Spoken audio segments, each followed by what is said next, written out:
오늘 한국은행이 기준금리 인상 여부를 결정합니다. 또 한 번 0.5%포인트 인상, 빅스텝을 단행할 것이 유력해 보이는데요.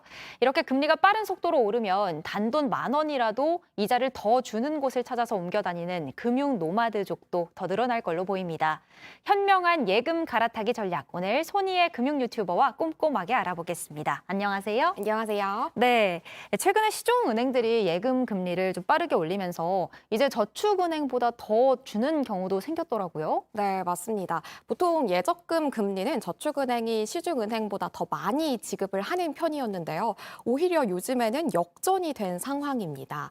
이 저축은행에서 4%대 정도의 금리를 지급을 했다면 현재로서는 5대 시중은행의 예적금 금리, 특히나 정기 예금 금리가 4% 이상, 최고는 연 4.55%까지 올라선 상황인데요. 네. 심지어는 이제 대부분의 시중은행들이 연 4%까지 올라선 상황입니다. 이렇게까지 많이 올라섰고요.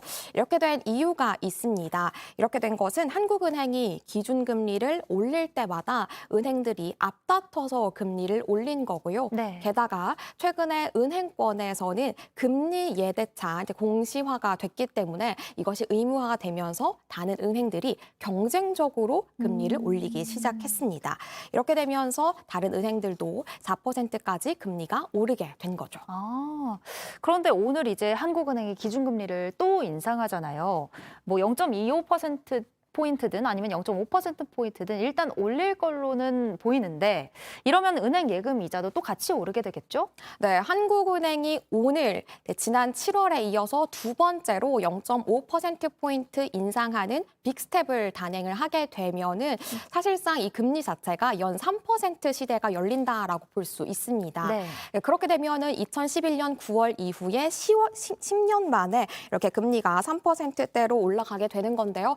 그렇게 되면 정기 예금의 금리는 무려 연 5%대로 올라설 것이다라는 분석이 많습니다. 보통은 예적금 금리는 기준금리가 인상이 되고 나면 2, 3일 내로 이 금리가 반영이 되는데요. 그렇기 때문에 오늘 금리 인상이 발표가 되고 나면 늦더라도 다음 주 초까지는 예적금 금리 전부 다 올라갈 것으로 예상이 되고 있습니다. 사실 그래서 고민인 게 그러니까 하루가 다르게 이렇게 금리가 높은 상품이 계속 나오고 아까 말씀해 주신 것처럼 경쟁적으로 또 은행에서 올리잖아요. 그럼 지금 예금을 들었는데 며칠 뒤에 혹은 몇 달 뒤에 금리가 더 높은 상품이 나오면 억울하잖아요. 맞습니다. 어떻게 해야 될까요? 네, 이럴 때는 만기 기간이 짧은 상품들을 아주 현명하게 잘 활용하는 게 굉장히 중요합니다.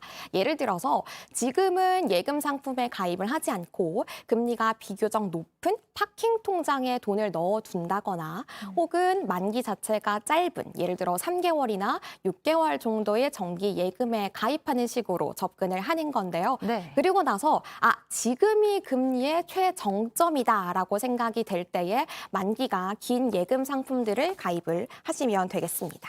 그렇군요. 또 하나 고민인 게 사실 이 돈을 모을 때 예금이랑 적금 중에서 뭘 드는 게 나한테 더 유리할지도 고민이더라고요. 네, 맞습니다. 그런데 이제 고민이 된 포인트 자체가 혹시 적금의 숫자들이 조금 더 높으니까 맞아요. 적금이 유리한 거 아닐까? 보통은 그렇더라고요. 네, 이것 때문에 고민을 하시는 건데요. 사실 이것은 틀린 말입니다. 보통은 예적금의 용도를 한번 짚어보면 예금은 목돈을 굴리는 용도고요. 적금은 목돈을 모아가는 용도로 활용을 하는 건데요. 그렇기 때문에 예금은 처음부터 목돈을 예치를 하셔야 되는 거고요. 네. 적금은 매달 저축을 한다라는 것에서 가장 큰 차이점이 있습니다. 우리가 예금이랑 적금의 이자를 실제로 비교를 하면서 한번 얘기를 해볼 텐데요. 네. 예를 들어서 만기 시에 600만 원을 찾는 것은 같다라고 가정을 해본다면 적금은 매달 500만 원씩 저축을 해야 되는데요. 네. 예금은 처음부터 600만 원을 예치를 해야 됩니다. 적금은 60만 원씩 매달. 네, 적금은 50만 원씩 저축을 50만 해주셔야 원씩, 되는 네. 거고요. 네, 예금은 처음부터 600만 원을 예치를 해주셔야 되는데요.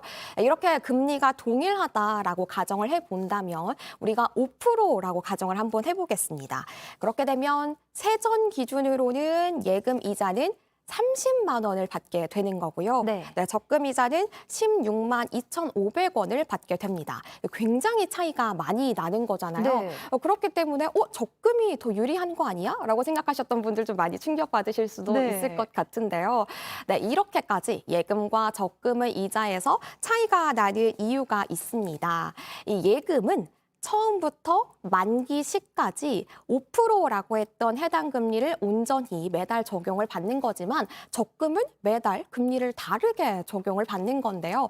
이게 무슨 말이냐면 적금은 12개월 기준으로 첫 달에 넣은 것은 12개월 내내 5%를 온전히 적용을 받는 거지만 네.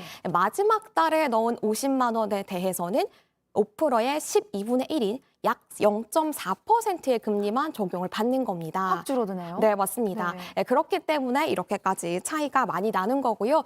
지금까지 요즘에 적금 금리 숫자가 더 예금보다 크던데 이게 더 유리한 게 아니야? 라고 생각하셨던 분들은 숫자가 크다라는 이유만으로 적금을 가입하시게 되면 자칫 손해를 볼 수도 있습니다. 생각했던 것보다도 금리 차이가 큽니다. 그러니까 목돈이 있을 때는 예금으로 가입을 하는 게 훨씬 이익이라는 것도 기억해 주시면 우리 시청자분들께도 좋을 것 같고요.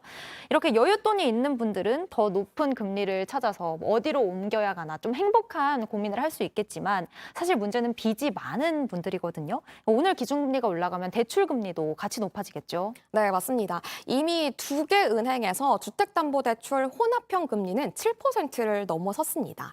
심지어 오늘 금리 인상 발표가 있고 나서 빅스텝이 단행이 되고 나면 이 시중은행의 대출들 8%를 넘어설 것이다라는 얘기까지 돌고 있는데요. 네. 게다가 보통 직장인들의 비상금 통장이라고 여겨지는 마이너스 통장 같은 경우에는 금리가 굉장히 많이 올랐고 올 연초 1월 같은 경우에는 연 4%대 정도였는데 현재는 연 5.2%에서 연 5.75% 정도로 집계가 되고 있습니다.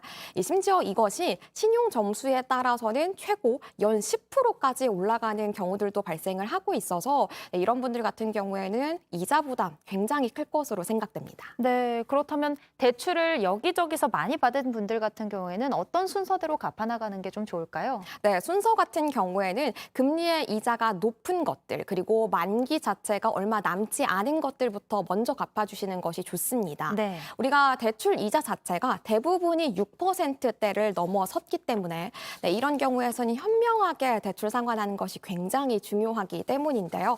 혹시나 금리 자체가 고민이다 하시는 분들은 만약 비싼 고금리의 변동이자의 대출을 이용하고 계시다면 저리에 고정이자의 대출을 활용하시는 것이 좋고 그리고 만약에 이직을 했다거나 네. 월급이 올랐다거나 내가 이자를 좀 하향할 수 있는 요소들이 있다면 금리 인하 요구권이라는 제도를 활용하시면 좋습니다.